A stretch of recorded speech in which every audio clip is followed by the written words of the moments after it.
Before diving into Bruce Wayne's anatomy and the genius behind his suit in Absolute Batman, here's a quick look at the setup for this intense 5-part miniseries. In fact, I would try to go through his suit and its specifics while also detailing the story, so that you can have the best of both worlds. The first issue, titled The Zoo, reimagines Alfred Pennyworth as a motorcycle-riding assassin who's been called back from Singapore to Gotham. His mission? Observe and report on the party animals, a brutal gang terrorizing the city. These skull-masked killers aren't just ruthless, they turn murder into a twisted dance party, celebrating their victims' deaths. Gotham's mortality rate has skyrocketed by 700% in just 3 months, prompting Alfred's superiors to allow him to engage with a mysterious figure also hunting the gang. That figure, of course, is Gotham's Dark Knight, reimagined and ready to face this new evil. Also, Bruce had a tragic and grim childhood, a bit different from the pre-established lore, but dark nonetheless. His father was a school teacher, and his mother worked as a social worker serving the local government. During a public town hall event, his mother spoke in support of Mayor Gordon. Oh yeah, Gordon was the mayor, Bullock was the police commissioner, and Barbara Gordon was also on the force. Anyway, coming back to Bruce's childhood, young Bruce participated in a student engineering competition and built a mobile collapsible bridge meant for use in disaster-stricken areas. His humble prize was a zoo trip for his class, which should have been a simple, joyous outing. Instead, it turned into a nightmare. Gunmen stormed the zoo, and Bruce's father sacrificed himself to protect his students. Before we go into our explanation, we have a very small request. If you like our content, please support us by subscribing to our channel. This is a small click for you, but for us it means a lot. Thank you. Let's begin.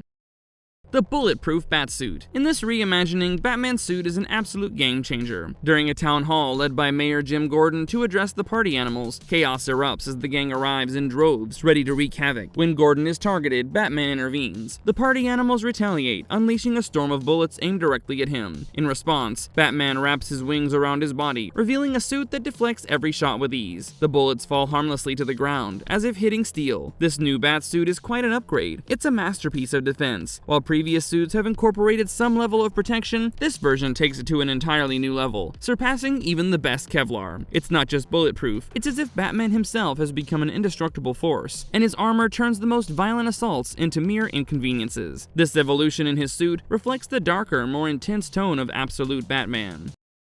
The anatomy of a guardian. Beneath the suit lies Bruce Wayne, whose physicality remains as much a part of his weaponry as his technology. Batman's anatomy is honed to perfection, a result of relentless training and discipline. His body is engineered for both brute force and agility, enabling him to take on multiple enemies while adapting to any situation. This combination of peak physical condition and the cutting-edge advancements in his suit makes Batman a near unstoppable force. In Absolute Batman, the balance between Bruce's raw physical power and the technological brilliance of his armor elevates him to a whole new level.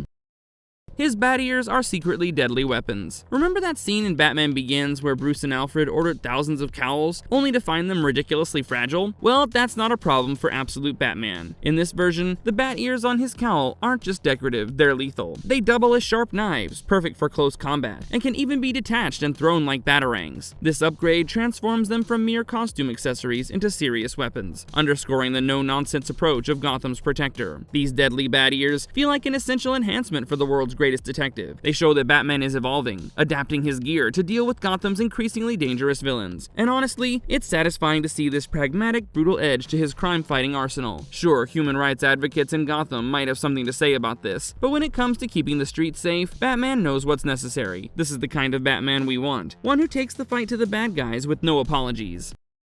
His chest plate becomes a bat axe. When one of the party animals, built like a tank and armed with a massive chopping knife, steps up to challenge Batman, the response is pure Absolute Batman. This guy, practically a Bane-sized thug, delivers a typical tough guy threat, but Batman doesn't flinch. Instead, he does something completely unexpected. He removes the handle of a hidden weapon and attaches it to his iconic bat symbol chest plate. In seconds, the emblem becomes a deadly axe. Yes, the process of detaching and assembling the weapon might seem slightly cumbersome, but the result is worth it. Batman wielding an axe has a raw, almost Viking-like intensity. When he uses it to sever the thug's hand, the scene makes it clear that this is a Batman who isn't here to play nice. What follows is equally cold. Batman mocks the man about his missing hand, but you gotta read the comics to know more, and I'm not gonna spoil the fun bits.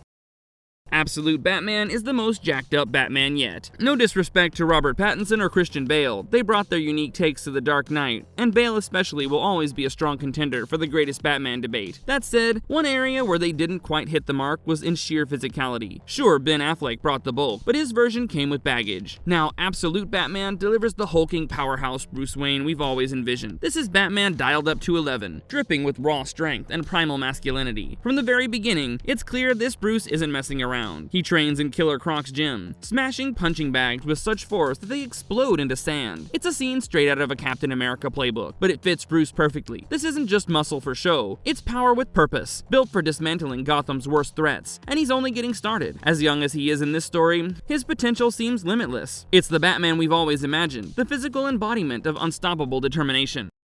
The most brutal Batman yet, and he wields guns. This Bruce Wayne doesn't hold back. He still operates within his no-kill rule, but that doesn't mean he's gone soft. Against Gotham's criminals, he's precise, relentless, and downright terrifying. Alfred, observing from a vantage point, notes Batman's surgical precision with knives. He slices through his enemies, avoiding major arteries, but cutting deep enough to make sure they feel every ounce of pain. No fatalities, but plenty of reasons for bad guys to reconsider their life choices. When he lops off the hand of a party animal thug, the rest scatter in fear. And just when they think they've escaped, Bruce springs an explosive trap, sealing their fates in true Batman fashion. The surprises don't stop there. Alfred, equipped with the rare DC-34 automatic shotgun, tries to confront Bruce, only to be disarmed in seconds. Batman takes the weapon and later uses it on Alfred, but Bruce had modified the shotgun to make it non-lethal. It's a moment that encapsulates this Batman's philosophy. He's brutal, unyielding, and inventive, but he won't cross the line into outright killing. This version of Bruce doesn't shy away from inflicting pain, and if you deserve it, he'll ensure you leave the encounter a changed person, literally or figuratively. This Gotham is a darker, more chaotic city, and its Batman rises to meet the challenge. While this Bruce has the compassion to protect those he loves, he's ruthless with those who prey on the innocent. His new physique, his approach to combat, and even his willingness to use unconventional weapons redefine what it means to be the Dark Knight. Absolute Batman strips away any pretense of gentleness and shows us a Bruce Wayne shaped entirely by the madness of his city. This isn't just Batman as a hero, this is Batman as a force of nature, and Gotham is better for it. And guess what? This is just the details I saw in issue 1 of the miniseries. I'm yet to explore the next ones, so hold tight. But I think I should mention a bit about the possible main villain and the man controlling the party animals. Their rampage and chaos is all thanks to the sinister Roman Sionis, the infamous Black Mask. As an accomplished businessman, impersonator, and master manipulator, Sionis is no ordinary criminal. His signature Black Mask possesses mind-controlling properties, extending its influence through the masks worn by his henchmen. When Bruce examines one of the masks retrieved from the town hall, he discovers embedded circuitry, complete with GPS tracking and all that. Without digressing any further, let's explore more of his suit.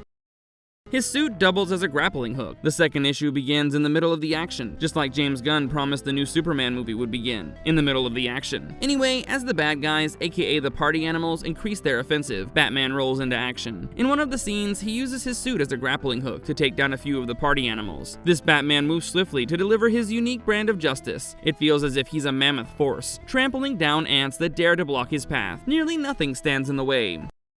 Not every part of the suit is invulnerable. Now, I mentioned that his suit is bulletproof and all that, right? But you know what? Not every part of his suit is invulnerable. There still remains a few weak spots. During the fight in the aquarium, a few of the knives that the party animals threw at Batman found their way back to his body, piercing it through the suit. For instance, the region behind his shoulders were 2 such points where the knives managed to find some flesh.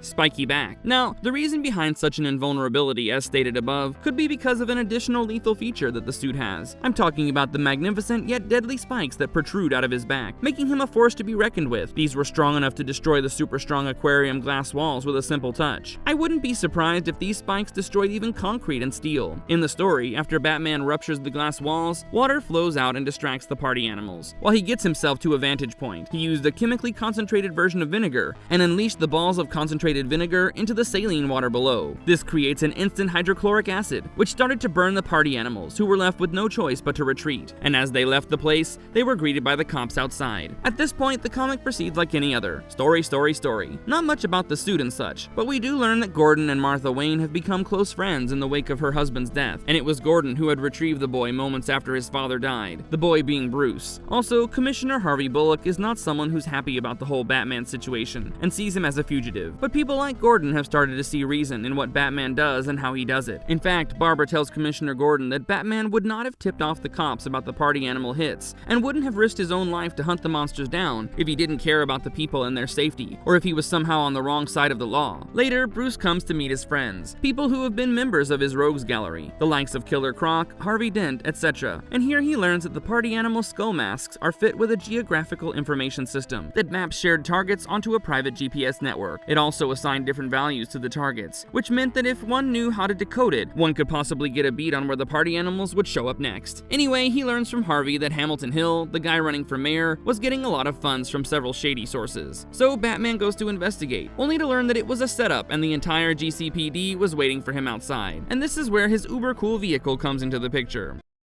A Batmobile like no other. Well, Batman was on the higher floors of the building and needed an escape. He couldn't fly like the other guys from the Justice League, but he did know how to escape. It seems that Batman had come prepared for any and all eventualities. As soon as the party animals launched an RPG, Batman went to the bottom levels of the building and got on his Batmobile. Or rather, a Bat industrial dump truck. Oh, and Alfred was waiting to help Batman, but instead he got picked up by Batman. It's a bit over the top, yeah, but he drilled his way out of the building, and the giant vehicle cleared the path of the several cop cars. And that's where the second issue ends. Actually, it had a bit of a flashback introducing Selina Kyle, but that's not really important right now. The beginning of the third issue has something funny. So, Alfred was a mercenary, right? And he'd spent more than 4 decades cultivating a life of stealth. He had over 20 passports, twice as many identities. He was proud of being no one, the vague shape of a man sitting across from you on the train, but a nobody. And after living 40 years in a life of shadows, he found himself driving down Broadway on the hood of a giant Bat-themed dump truck. He did truly hate Batman for this, if nothing else. Anyway, the giant Bat truck was huge, right? I mean, I just said giant and huge in the same sentence. Talk about being superfluous. Self-bashing apart, the Bat truck was super slow, and the cops and the party animals would have caught up to Bruce and Alfred in no time. So Alfred suggested getting into something that was faster. And our guy had just the thing. There was a sudden screech of hydraulics, the rumble of 600 tons of steel shifting its chassis. The roof almost took off Alfred's head, but the Bat truck gave way to the Batmobile. The thing had bloody homemade jet engines. That's not all. It had a machine gun that fired mini Bat projectiles, each with a different electric charge designed to blow tires. If you thought that was all, think again. The vehicle came with a wrecking ball. Yep, the one you use to bring down giant buildings. Of course, it was marked with the Caped Crusader's insignia. Marvelous verdict. The Dark Knight's upgrades define his edge. That's all in this video, folks, but one thing is for sure, these innovations, lethal bat ears and a chestplate turned axe, perfectly capture the spirit of absolute Batman, the awesome Batmobile. This is a version of the Caped Crusader that leans into raw functionality and brutal efficiency. These upgrades make sense in a city as ruthless as Gotham, showing that Batman is always one step ahead of his enemies. It's a sharper, darker take on the Dark Knight, proving that sometimes the best way to fight crime is to strike fear into its heart. If you liked our content, don't forget to leave a like and subscribe to us if you haven't already. Have a good one and be safe. Thanks, everyone.